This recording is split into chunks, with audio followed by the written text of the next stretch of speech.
أعوذ بالله من الشيطان الرجيم بسم الله الرحمن الرحيم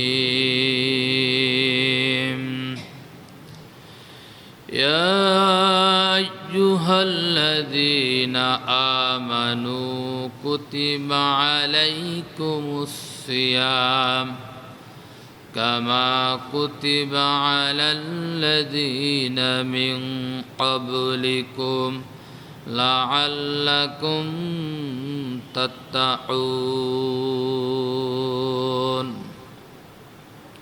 صدق الله العظيم আল্লাহ রাব্বুল আলামিন এই আয়াতে কারিমার মধ্যে ঘোষণা করতেছেন, ইয়া আইয়ুহাল্লাযীনা আমানু, ওহে ঈমানদারেগণ, ওহে ঈমানদারেরা, আমি তোমাদের উপরে রমজানুল মুবারকের সিয়ামকে ফরজ করেছি। এখানে আয়াতের মুহাজির ইয়া আইয়ুহান নাস শব্দটা আসে নাই বা অন্য কোনো শব্দ দিয়ে শুরু হয় নাই, শুরু হয়েছে ইয়া আইয়ুহাল্লাযীনা আমানু, হে ঈমানদারেরা। তাহলে সিয়াম ফরজ করা হয়েছে কেবলমাত্র ঈমানদারদের উপরে। প্রকৃত অর্থে যারা ঈমানদার তারা এই মাহে রমজানুল মুবারকে আল্লাহর এই বিধান সিয়াম তারা পালন করবে। যারা ঈমানদার নয় তারা এই সিয়াম পালন করবে না। যাদের কাছে বোঝা মনে হয়, বিপদ মনে হয়, আপাদ মনে হয়, কিছু মানুষ আছে সমাজে মাহে রমজানুল মুবারককে তাদের কাছে আপাদ বিপদ মনে হয়, সমস্যা মনে হয়, ঝামেলা মনে হয়। কারণ এই মাসটা কিছু নিয়ম নীতি অনুসরণ করেই চলা লাগে আমাদেরকে। প্রিয় ভাইরা আমার, ঈমানদারদের উপর আল্লাহ রাব্বুল আলামিন মাহে রমজানুল মুবারক ফরজ করেছেন। আমাদের মতন আমরা যে ঈমানদার, আমরা কখন ঈমান যায় আর কখন ঈমান আসে এটা আমরা বুঝি না। কারণ আমাদের ঈমান এতই দুর্বল, অনেক সময় 5 টাকা, 10 টাকা, 50 টাকা, 100 টাকার বিনিময় আমরা ঈমান বিক্রি করে ফেলি। আর এটা হয় সবচেয়ে বেশি ওই সময় যখন নির্বাচন আসে দেশে। নির্বাচন আসলে মানুষ 2, 5, 10 টাকায়, 50 টাকায়, 100 টাকায়, 500 টাকায় তারা তাদের ঈমান বিক্রি করে ফেলে। এইটা আমরা দেখতে পাই। কিন্তু সাহাবাই কিরামদের ঈমান এমন ছিল যে ঈমান তারা আনতে গিয়ে প্রয়োজনবোধে দুনিয়ার জাগতিক সকল কিছু তারা পরিত্যাগ করেছে, একটু দ্বিধাবোধ করেনি। অন্যায় অপকর্মের সাথে, অসত্যের সাথে তারা কখনোই আপোষ করেনি। এরকম ঈমানদার আমাদেরকে হওয়া দরকার। আর মাহে রমজানুল মুবারক এরকম ঈমানদার তৈরি করে। কেন? কারণ আল্লাহ বলেছেন লাআল্লাকুম তাত্তাকুন, আশা করা যায় সম্ভবত তোমাদের তাকওয়া অর্জন হবে। আর যে ব্যক্তি পরিপূর্ণ তাকওয়া অর্জন করতে পারে আল্লাহ রাব্বুল আলামিনের খাতায় সেই ব্যক্তি একজন পরিপূর্ণ ঈমানদার হিসাবে আখ্যায়িত হয়। বলছিলাম সাহাবায়ে কিরামদের ঈমান।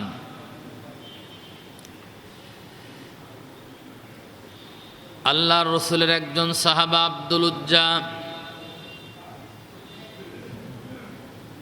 আপন চাচার কাছে বলতেছে, চাচা,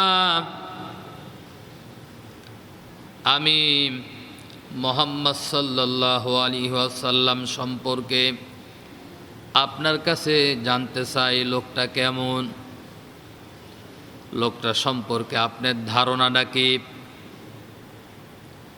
ভাতিজা আব্দুল উজ্জা চাচার কাছে যখন এই কথা জিজ্ঞাসা করলেন, চাচা বললেন, আমি স্বীকার করি তিনি একজন নবী। জোরে বলেন সুবহানাল্লাহ। তার মতন ভালো মানুষ আমার নজরে পড়ে না। অবশ্যই সে একজন নির্ভেজাল আল্লাহর একজন নবী। ভাতিজার সামনে চাচা এই কথাগুলো স্পষ্ট করলেন। ভাতিজা এবারে বলতেছে, চাচা তাহলে মুহাম্মদ সাল্লাল্লাহু আলাইহি ওয়াসাল্লামের প্রতি আপনি ঈমান আনবেন কিনা? তখন তিনি বললেন, ক্বালু হাসবুনা মা ওয়াজাদনা আলাইহি আবাআনা। এই আয়াতের থিমস আইডিয়া বললেন যে না, আমি ঈমান আনব না। আমি আমার পূর্বপুরুষ থেকে যা পেয়েছি, আমার পূর্বপুরুষরা যেই ধর্মের উপরে, যেই আকীদার উপরে, যেই মতবাদের উপরে, যে আদর্শের উপরে তারা পরিচালিত হয়েছে, আমি সেই মতবাদ, সেই আদর্শের উপরই পরিচালিত হব। আমি মুহাম্মাদের ধর্মকে অনুসরণ করব না। এই কথাটা চাচা স্পষ্ট জানিয়ে দিলেন। ভাতিজা এবারে বলতেছে, চাচা এতদিন যাবৎ পর্যন্ত আমি তোমার দিকেই লক্ষ্য করেছিলাম, আশা করেছিলাম যে আপনি আগে ঈমান আনবেন, তারপরে আমি ঈমান প্রকাশ করব। কিন্তু আপনি তো আপনার কথা ক্লিয়ার করলেন, সাফ জানিয়ে দিলেন যে আপনি ঈমান আনবেন না। তাহলে এবারে আমার কথাটা আপনি শুনুন। ভাতিজা বলতেছে, চাচা আমি আপনার সামনে স্পষ্ট ভাষায় ঘোষণা করে দিচ্ছি, লা ইলাহা ইল্লাল্লাহু মুহাম্মাদুর রাসূলুল্লাহ। আমি স্পষ্ট ঘোষণা করলাম, আমি সেই মুহাম্মদ সাল্লাল্লাহু আলাইহি ওয়াসাল্লামের উপর ঈমান আনলাম। চাচা বলতেছে, ভাতিজা তুমি কি জানো এর পরিণতি কি হতে পারে? বলল, না আমি জানি না। চাচা বললেন, তোমার জাগতিক যত সম্পত্তি আছে, সম্পদ আছে, সব আমারে দিয়ে দেওয়া লাগবে। ভাতিজা সাথে সাথেই তিনি দিয়ে দিলেন, একটু দেরি করেননি। চাচা আবার বলতেছে, ভাতিজা এখানেই শেষ নয়, তোমার পরনে যে লুঙ্গি আছে, গায়ে যে জামা আছে, এগুলো আমাকে দিয়ে দিতে হবে। ভাতিজা সাথে সাথেই তা খুলে দিয়ে দিলেন, সাথে সাথেই খুলে দিয়ে দিলেন, একটু দেরি করেননি।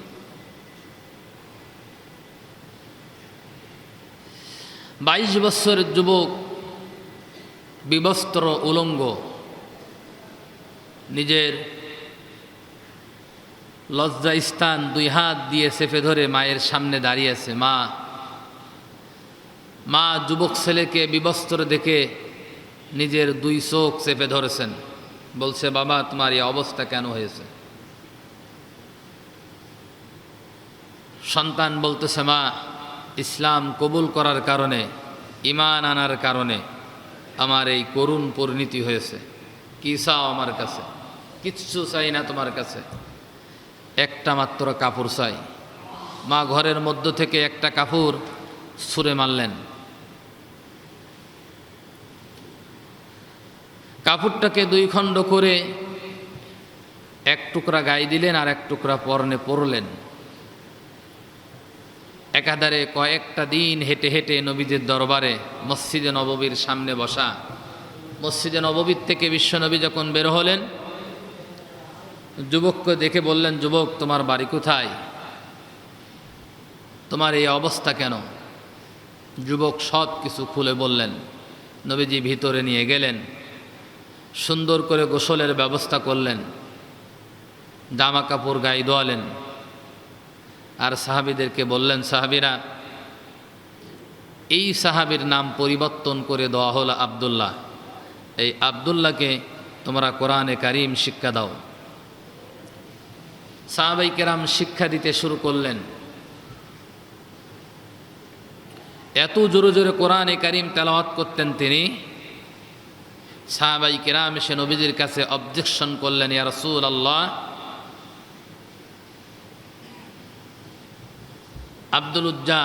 আব্দুল্লাহ এত জোরে জোরে কোরআন তেলাওয়াত করে, এই তেলাওয়াতের কারণে আমাদের ঘুমের ডিস্টার্ব হয়, সমস্যা হয় অন্যান্য কাজ করতে। আপনি তাকে বলুন একটু যাতে আস্তে তেলাওয়াত করে। আল্লাহ রসুল বললেন, সাহাবীরা তাকে নিষেধ করো না, বরং তিনি ঈমান আনতে গিয়ে আব্দুল উজ্জা ঈমান আনতে গিয়ে পৃথিবীর জাগতিক সকল সম্পত্তি থেকে সে বঞ্চিত হয়ে গেছে। এটা ছিল সাহাবাই কেরামদের ঈমানের বৈশিষ্ট্য। তারা ঈমানকে টিকিয়ে রাখার জন্য পৃথিবীর জাগতিক সকল সম্পদকে ছেড়ে দিতে একটু দ্বিধাবোধ করত না। আর আমরা আমাদের ঈমান হচ্ছে প্রয়োজনের তাগিদে 10 টাকা 20 টাকা 50 টাকার বিনিময়ে আমরা ঈমান বিক্রি করি, মাঝে মাঝে করি না। আর ওগুলো বেশি দেখা যায় ভোটের সময়। কিসের সময়? ভোটের সময়।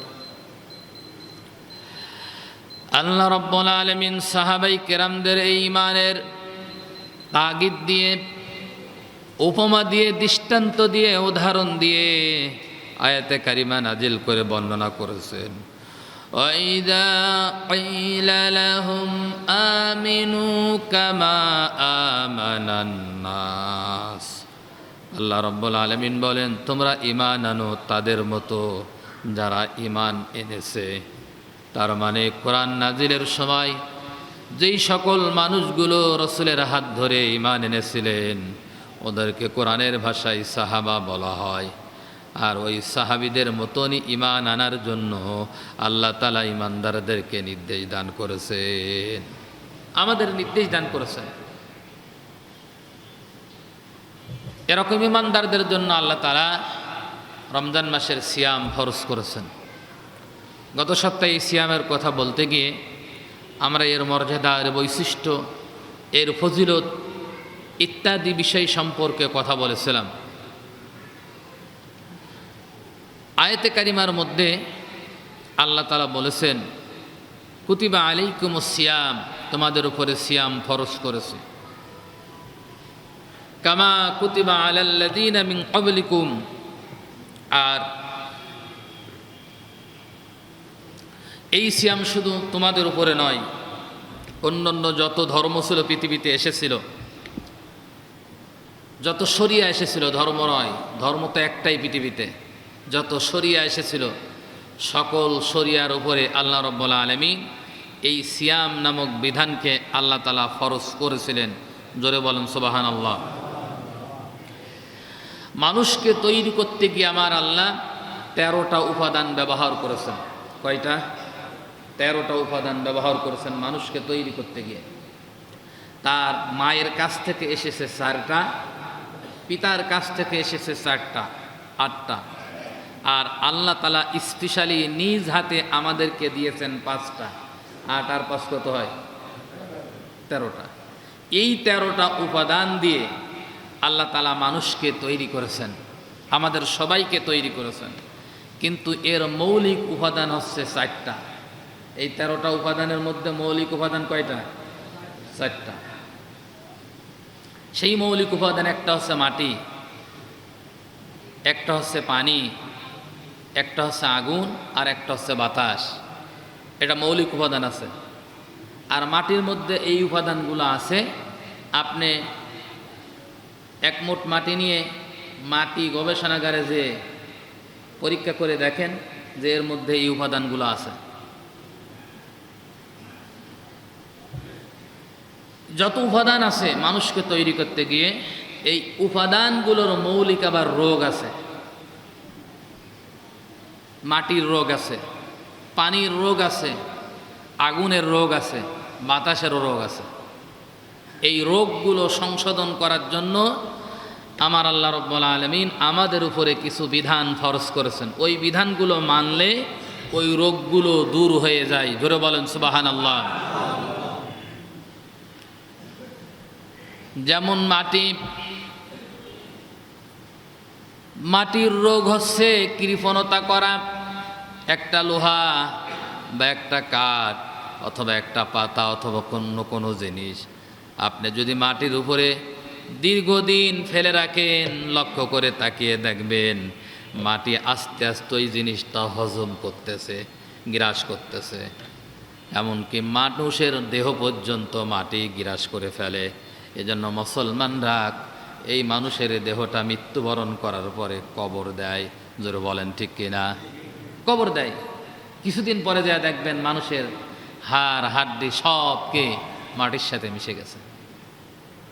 যে খাবাসিটা দিয়ে আসেন ওই খাবাসিটাও কি হয়, মাটি গ্রাস করে ফেলে। এই যে গ্রাস করা, এই গ্রাস করা হচ্ছে কৃপণতা করা, গোপন করে দেওয়া। এটা রোগ, মানুষ মাটির রোগ। আর এই গোপন করে দেওয়া এই রোগ সংশোধনের জন্য আল্লাহ তাআলা আমাদের শরীয়তে আমাদের উপরে একটা বিধান ফরজ করেছেন, তার নাম হচ্ছে জাকাত। তার নাম কি? জাকাত। জাকাতের আলোচনা হবে। অনেকেই রমজান মাসে জাকাত দেন, এ বিষয়টা আমরা রমজান আসতে করব। তাহলে মাটির রোগ হচ্ছে কৃপণতা করা, আর কৃপণতা তখনই মানুষ পরিবর্তন হতে পারে যখন জাকাত দেয়। কি দেয়? জাকাত দেয়। আর এই জাকাতের বিধান আল্লাহ তাআলা ফরজ করে কৃপণতার হাত থেকে মানুষদেরকে রক্ষা করেছেন। এটা হচ্ছে একটা উপাদানের, একটা রোগের প্রতিষেধক হিসাবে আল্লাহ তাআলা, আল্লাহ রাব্বুল আলামিন যে নিয়ম দিয়েছেন সেই নিয়মটা ফলো করলে ওইটার সংশোধন হয়ে যাবে। মানুষের মধ্যে আছে পানি। কি আছে? পানি। এক গ্লাস পানি এখানে ঢালেন, দেখবেন পানিটা এক জায়গায় স্থির থাকবে না। এক জায়গায় কি স্থির থাকবে না, ও চতুর্দিকে ছড়িয়ে যাবে। পানিটা এক জায়গায় স্থির থাকবে না, ও প্রবাহমান নদীর মতন চতুর্দিকে গ্রাস করবে, দখল করে ফেলবে। এই পানির এই রোগটা আছে, দখল করা। সেটা কি? লোভ। লোভ মানেই তো গ্রাস করা, নাকি? মানে সব কিছু কুক্ষিগত করা, এক জায়গায় নিজের জন্য সব নিয়ে নেওয়া। এই রোগটা মানুষের মধ্যে আছে এই পানি থাকার কারণে। এখন এই লোভ রোগ সংশোধন হবে কিভাবে মানুষের? এই লোভ রোগ সংশোধন করার জন্য আল্লাহ তাআলা আমাদের উপরে সিয়াম নামক বিধান ফরজ করেছেন। জোরে বলেন সুবহানাল্লাহ। আমরা সিয়াম থাকবো, কিন্তু আমাদের চোখের সামনে হাজার রকমের হালাল বৈধ খাদ্য থাকবে না? থাকবে না? আমাদের বৈধ স্ত্রী থাকবে। দিনের বেলায় তা ভক্ষণ করা আমাদের জন্য জায়েজ না হারাম? রমজান মাসে দিনের বেলায় একজন সবল সুস্থবান বিবেকবান মানুষ খাদ্য গ্রহণ করা হালাল না হারাম? হারাম। আমি এর নিচেই নামলাম না, আরো ভাষা খারাপ দিয়ে বলা যেতে পারে, ভদ্র ভাষায় বললাম। যত বড় ব্যস্ততা থাক, রোজা ভঙ্গ করে দিনের বেলায় ভক্ষণ করা আপনার জন্য জায়েজ না। যদি জায়েজ হয়, কয়েকটা কারণে জায়েজ আছে, তার জন্য আপনাকে ফিদিয়া দেওয়া লাগবে, কাফফারা দেওয়া লাগবে। কি দেওয়া লাগবে? কাফফারা দেওয়া লাগবে। তাহলে এই লোভ রোগ সংশোধন করার জন্য আল্লাহ তাআলা আমাদের উপরে সিয়াম নামক বিধান ফরজ করেছেন। আসেন তো আমার আল্লাহ রাব্বুল আলামিন কোরআনুল কারীমের মধ্যে ঘোষণা করতেছেন, কামা কুতিবা আলাল্লাযীনা মিন ক্বাবলিকুম। এই সিয়াম আমি শুধু তোমাদের উপরে ফরজ করিনি, অন্যান্য যত শরিয়া ছিল ওই শরিয়ার উপরে এই সিয়ামগুলো আমি আল্লাহ তাআলা ফরজ করেছিলাম। কিন্তু তার সিস্টেম পদ্ধতি ছিল ভিন্ন। সিস্টেম পদ্ধতি কি ছিল? ভিন্ন ছিল। ইসলামী শরিয়াতে এটা আল্লাহ রাব্বুল আলামিন রেখেছিলেন। যেমন মারিয়াম আলাইহিস সালাতু ওয়াস সালামের ব্যাপারে আল্লাহ বর্ণনা করতেছেন, পৃথিবীবাসীর জন্য মারিয়ামকে মেয়েদের জন্য আদর্শ বানিয়েছেন। কোরআনুল কারিমে আল্লাহ রাব্বুল আলামিন সূরাতুন নিসা নাম করে একটা সূরা দিয়েছেন। নিসা মানেই হচ্ছে মেয়ে মানুষ। সব মেয়ে মানুষকে লক্ষ্য করে একটা সূরা দিয়েছেন, তার নাম হচ্ছে সূরাতুন নিসা। কিন্তু আলাদাভাবে শুধুমাত্র একজন নারীর নামে আমার আল্লাহ রাব্বুল আলামিন একটা সূরা দিয়েছেন। ওই সূরার নাম হচ্ছে সূরাতুল মারিয়াম। নাম কি? সূরাতুল মারিয়াম। তিনি আল্লাহর একজন নেককার বান্দি ছিলেন। পৃথিবীবাসীর জন্য তাকে বাছাই করেছেন আল্লাহ রাব্বুল আলামিন। জিবরাইল আলাইহিস সালাতু ওয়াস সালামের মাধ্যমে তার কাছে সংবাদ পাঠানো হলো, তোমার গর্ভে সন্তান আসবে।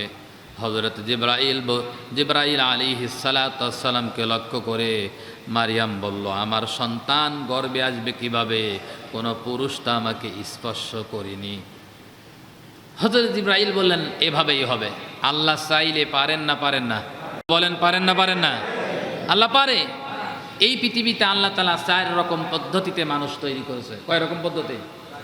4 রকম পদ্ধতিতে আমার আল্লাহ মানুষ বানিয়েছেন। 1 নাম্বার পদ্ধতি,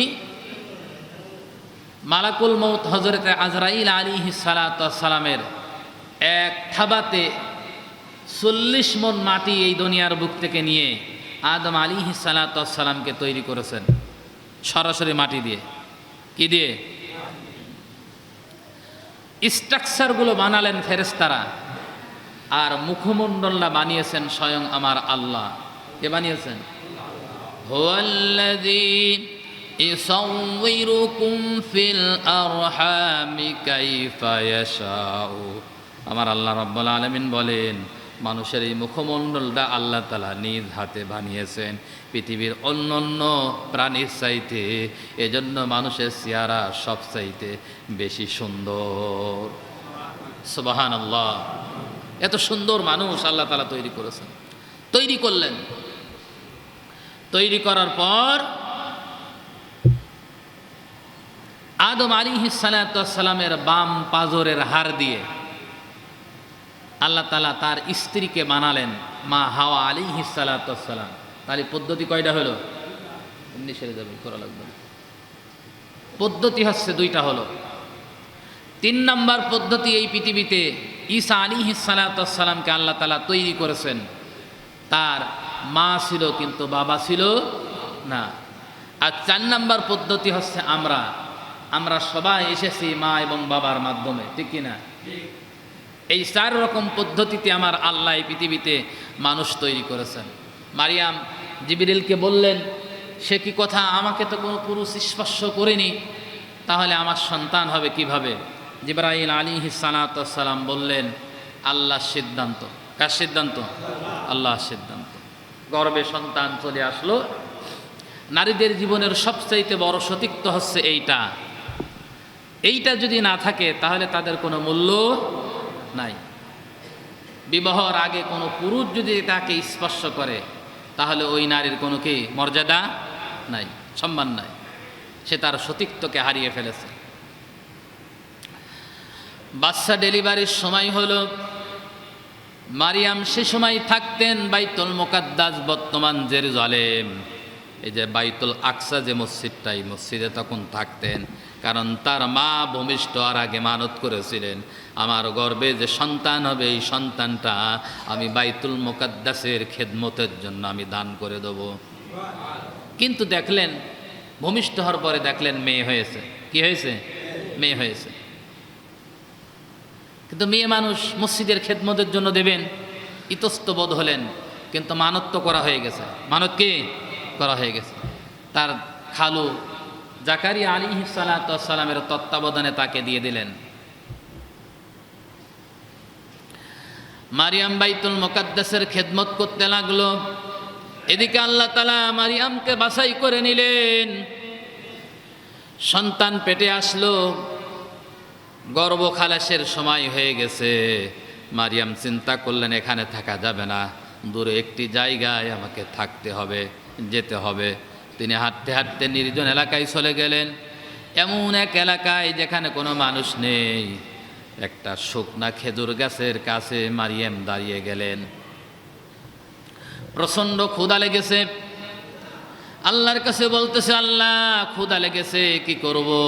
অথচ এই মারিয়ামকে আমার আল্লাহ রাব্বুল আলামিন প্রতিদিন জান্নাত থেকে সরাসরি দুনিয়ায় থাকা অবস্থায় খাবার সরবরাহ করতেন। মারিয়ামকে সরাসরি খাবার দিতেন। সরাসরি জান্নাত থেকে খাবার আসতেন মারিয়ামের জন্য। আল্লাহ জান্নাত থেকে ওই সময় পাঠাতে পারতেন যখন ক্লান্ত পরিশ্রান্ত অবস্থায় শুকনো খেজুর গাছের কিনারায় বসে পড়েছে, হাঁটতে হাঁটতে নির্জন এলাকায়, এখানে থাকা যাবে না। আল্লাহ রব্বুল আলামিনের কাছে বললেন, ফেরেশতা মারিয়ামকে বলল, এই শুকনা খেজুর গাছ একটু ঝাঁকি দাও। কি দাও? ঝাঁকি দাও, দেখবে পাকা পাকা খেজুরকে, অথচ কিন্তু শুকনা গাছ। এই কথার দ্বারা আপনি কি বুঝলেন? আল্লাহ ওই জায়গায় ওই যে এমনি খাওয়াইলো, আর এই জায়গা নিয়ে এসে কষে ধাক্কা দিয়ে তারপরে পড়বে। আল্লাহ ওই জায়গায় জান্নাত থেকে আনতে পারতেন না? পারতেন না? কিন্তু তা করলেন না কেন? আল্লাহ এটার দ্বারা একটা জিনিস আমাদেরকে বুঝিয়েছেন যে পরিশ্রম করে খাও। কি করে খাও? লাকাদ খালাকনাল ইনসানা ফি কাবাদ। আমার আল্লাহ বলেছেন, মানুষকে আমি তৈরি করেছি পরিশ্রম করে খাওয়ার জন্য। কিন্তু এই দেশে অনেক মানুষ আছে, এখন তারা পরিশ্রম করে খেতে রাজি না। তারা চেয়ারে বসে থাকবে আর হাজার রকমের জাল চতুর্দিকে ছিটিয়ে রাখবে, আর সন্ধ্যার সময় তার কাছে ওই টাকাগুলো আসবে। ঠিক কিনা? বুঝতেছেন তো আমার কথা নাকি? এরকম জাল অনেকেই পাতিয়ে রাখে, বিশেষ করে রাজনীতিকবিদরা এই কাজগুলো করে, যাদের পিছনের হাত খুব নোংরা। এইটা দখল, ওইটা দখল, সন্ধ্যার সময়ও কিন্তু ঠিকই ভাগ পায়। ঠিক কিনা? এই কাজগুলো তারা করে। আল্লাহ মানুষকে তৈরি করে বলছেন, আমি তোমাদেরকে তৈরি করেছি খাটনি করে খাওয়ার জন্য, হালাল খাও। কারণ হারাম মাল ভক্ষণকারী ব্যক্তি কোনোদিন জান্নাতে যাবে না।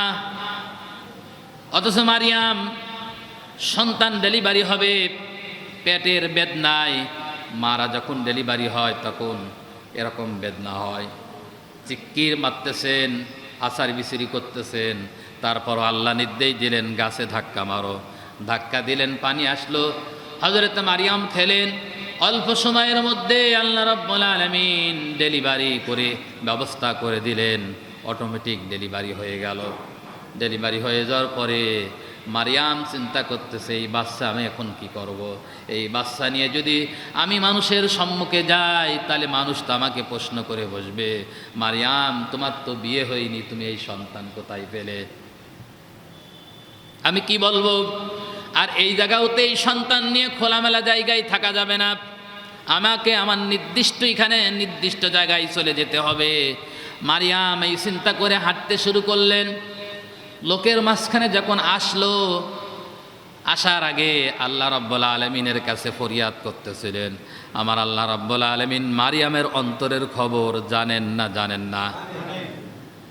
মারিয়ামকে নোটিশ করলেন আল্লাহ রাব্বুল আলামিন। ওই নোটিশটা কোরআনে কারিমের আয়াত বানায়া কোরআনে কারিমের মধ্যে আমার আল্লাহ রাব্বুল আলামিন ঢুকিয়ে দিয়েছেন।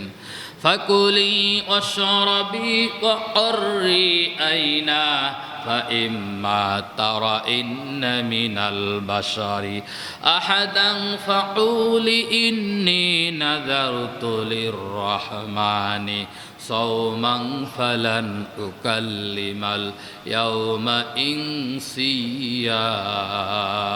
জোরে বলেন আল্লাহু আকবার। আল্লাহ রাব্বুল আলামিন মারিয়ামকে বললেন, মারিয়াম খাও, পান করো, চক্ষুকে জোড়াও।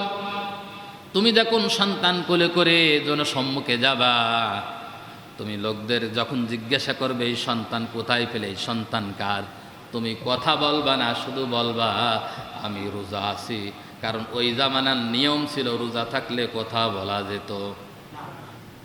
ও আইন যদি এখন থাকতো বাংলাদেশে, কোন তো বাঙালি জাতি রোজা হইতো?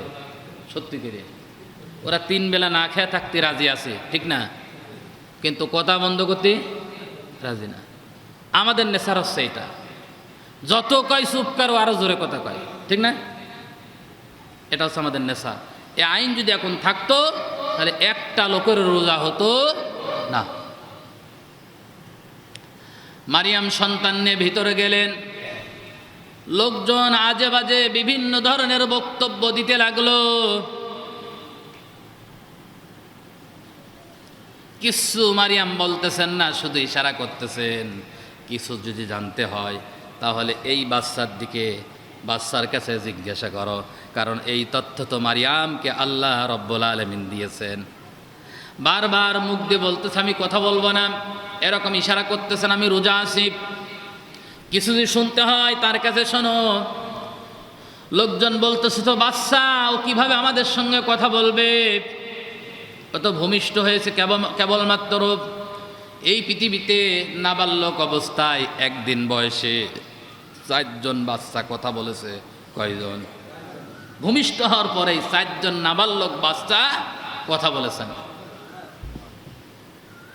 প্রিয় ভাইরা আমার, তার একজন হচ্ছে মারিয়ামের সন্তান ঈসা আলাইহিস সালাতু ওয়াস সালাম। একদিন মাত্র বয়স, লোকজন চতুর্দিক থেকে গালি দিচ্ছে, এ অবৈধ সন্তান, যার সন্তান কেন তুমি বহন করলে? তোমার মা তো খারাপ ছিল না, তোমার বাবা তো খারাপ ছিল না, তোমাকেও আমরা ভালো মানুষ মনে করতাম, তুমি এরকম কাজ কেমনি করলে? এই অবৈধ যার সন্তান নিয়ে আমাদের মাঝখানে তুমি কেমনে আসলে? এই কথা যখন লোকজন বলতেছিল, সমাজের লোকজন, জাতির লোকজন, বাইতুল মুকাদ্দাসের বড় বড় পাদ্রী যখন এই কথাগুলো বলতেছিল, হযরত ঈসা আলাইহিস সালাতু ওয়াস সালাম ওই সময় তিনি মায়ের স্তন পান করতেছিলেন। ডান হাতটা উঁচু করলেন, শাহাদত আঙুল উঁচু করে একটা বক্তব্য দিয়েছিলেন। আমার আল্লাহ ওই বক্তব্যটা কোরআনে কারিমের আয়াত বানায়া কোরআনে কারিমের মধ্যে ঢুকিয়ে দিয়েছেন। قال إني عبد الله آتاني الكتاب وجعلني نبيا وجعلني مباركا أينما كنت وأوصاني بالصلاة والزكاة ما دمت حيا জোরে বলেন আল্লাহু আকবার। হযরত ঈসা ছোট্ট একদিনকার বয়স বালক, এই ডান হাত উঁচু করে শাহাদত আঙুল উঁচু করে বলতেছে, ক্বালা ইন্নী আব্দুল্লাহ, আমি কোনো জারজ সন্তান না, আমি আল্লাহর বৈধ বান্দা। জোরে বলেন সুবহানাল্লাহ। আতানিয়াল কিতাব, আল্লাহ তাআলা আমাকে কিতাব দান করেছেন, ও জাআলানি নাবিয়্যা, আর এই জামানার পয়গম্বর করে আল্লাহ তাআলা আমাকে পাঠিয়েছেন। আমি সাধারণ কোনো লোক নয়, আমি একজন নবী। আমি একজন কি? নবী। লোকজন চারদিক যারা শুনল তারা তো একবারে কি ছোট্ট নাবালক সন্তান কথা বলতেছে। এইটা আমার বলার উদ্দেশ্য নয়, ঘটনা সামনে আসলো তাই বললাম। কিন্তু মূল মুখ্য বিষয় হচ্ছে এই যে মারিয়ামের শরিয়াতে আল্লাহ তাআলা যে আইন দিয়েছেন যে রোজা থাকলে কথা বলা যাবে না, ওই আইন আমাদের সমাজে এখন কি নাই। হযরতে জাকারিয়া দেখলেন মারিয়ামের ঘরে আপন খালু, তিনি ঘরের মধ্যে যে দেখলেন মৌসুম ছাড়া বিভিন্ন ধরনের ফলমূল। মারিয়ামকে জিজ্ঞাসা করলেন, মারিয়াম এই ফলগুলো তুমি কোথায় পেলে? এই ফল তো এই সময় হয় না। মারিয়াম বললেন, এই ফল জান্নাত থেকে ফেরেশতারা আমার প্রতিদিন দিয়ে যায়।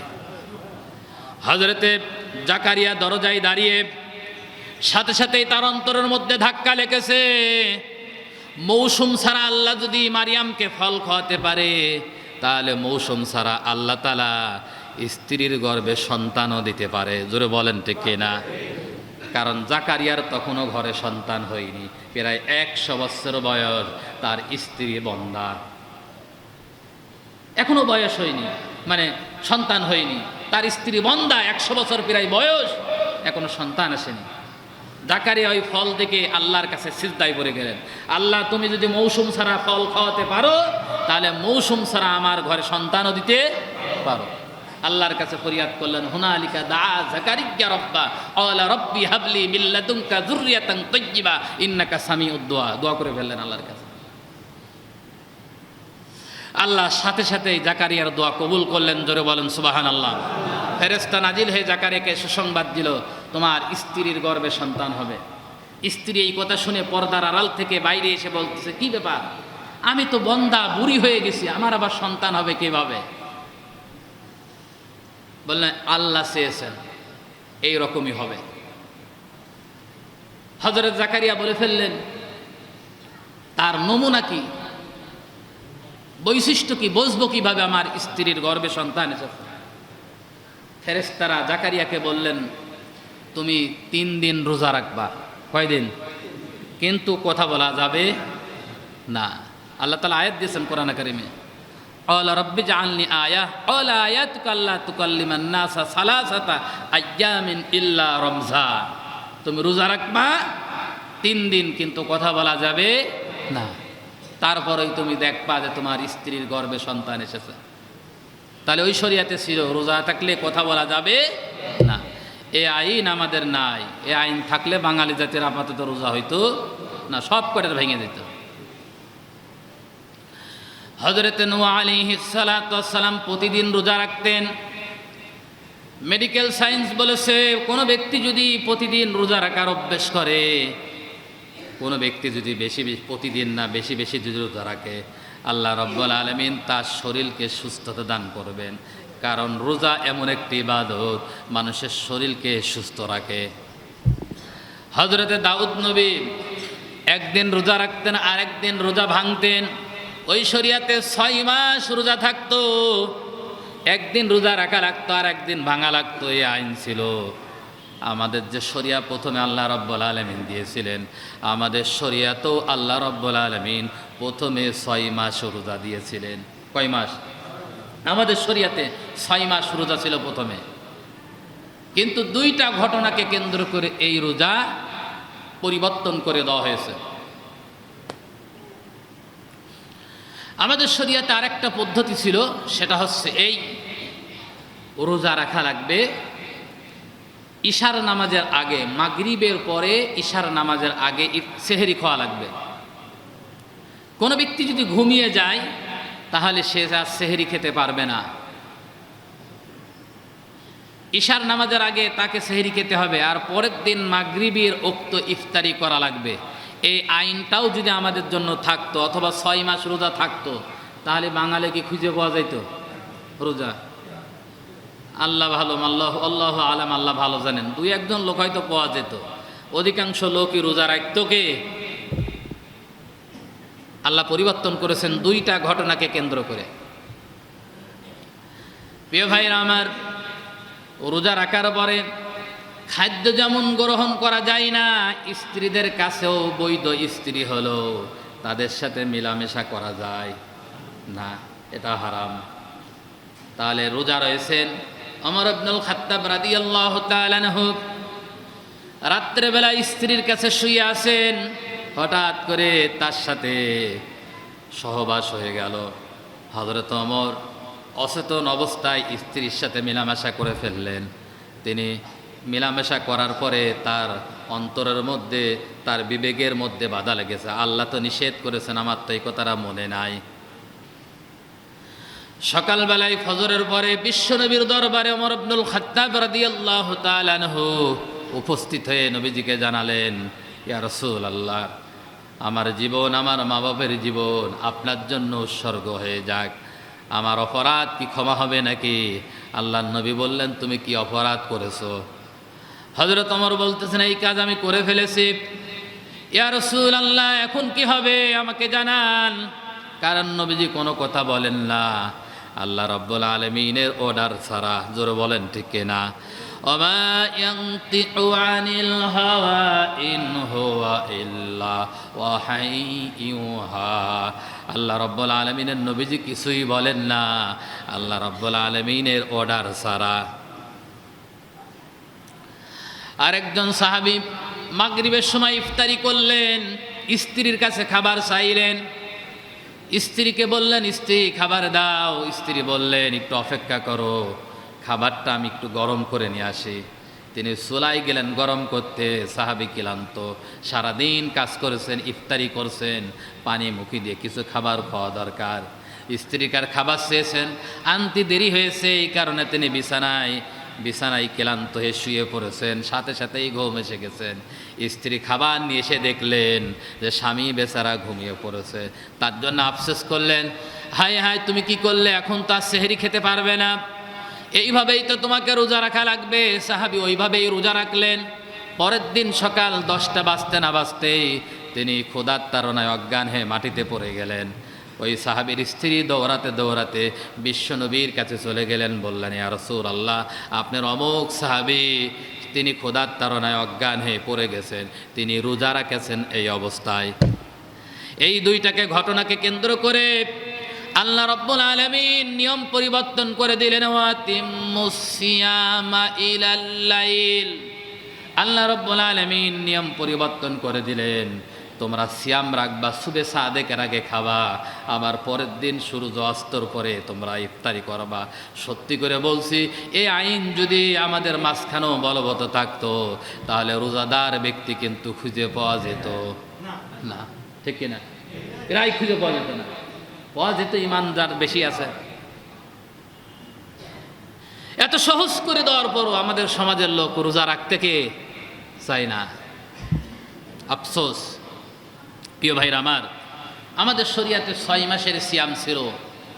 6 মাসের সিয়াম আল্লাহ তাআলা পরিবর্তন করে দিয়েছেন মিরাজে গিয়ে। যেমন আমাদের শরীয়তে প্রথমে 50 ওয়াক্ত নামাজ ছিল। কয় ওয়াক্ত? 50 ওয়াক্ত নামাজ ছিল। আল্লাহ রাব্বুল আলামিনের নবী তিনি মিরাজে গেলেন, আল্লাহর সাথে কথোপকথন করে 5 ওয়াক্ত নামাজ কি করেছেন? নিয়ে এসেছেন। 5 ওয়াক্ত নামাজ করে নিয়ে এসেছেন। আর 6 মাস রোজাকে পরিবর্তন করে এই উম্মতের জন্য 1 মাস বরাদ্দ করেছেন। যে ব্যক্তি পুরো রমজানের 30টা সিয়াম ঈমান এবং ইহতিসাবের সঙ্গে আদায় করবে, তার পিছনের সব গুনাহ আল্লাহ তাআলা মাফ করে দেবেন। জোরে বলেন সুবহানাল্লাহ। শুধু তাই নয়, পুরো 6টা মাস একাধারে সিয়াম রাখলে যে সওয়াব আপনার আমলনামায় লেখা হতো, ওই পরিমাণ সওয়াব বান্দার আমলনামায় আল্লাহ তাআলা লিখে দেবেন। জোরে বলেন সুবহানাল্লাহ। যেমন একজন মুসল্লি 5 ওয়াক্ত নামাজ ঠিক মতন আদায় করলে 50 ওয়াক্ত নামাজের সওয়াব তার আমলনামায় কি হয়? লেখা হয়। আমরা আজকে আলোচনা এখানেই শেষ করে দিলাম।